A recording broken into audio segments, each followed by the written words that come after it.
Welcome. In front of me is a Motorola Moto G57 Power, and today I'll show you how you can insert SIM and SD card into this device.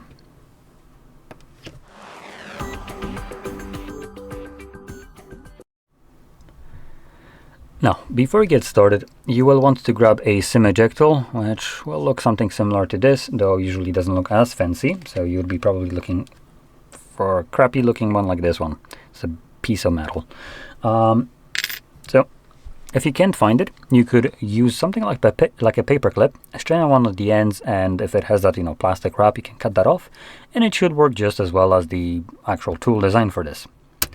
Now, once you have either one of those, you can pop out the tray, which we do need to take off case first, so let's do that.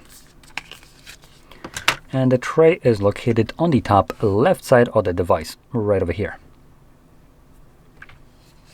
So grab the pin, push it in, and you will see that the tray pops out enough for you to pull it out. And it looks like I actually lied to you. There is no SD tray, unfortunately. So we only have a single SIM card tray, and the other spot is just literally filled out, so you can't even place anything on it. So we're limited just to a single SIM card right here. Now you want to place the card on the tray and then insert it into the device carefully, as there's nothing holding this card in place, so sometimes it might come out of its tray and start wedging itself in there if you're trying to push it in.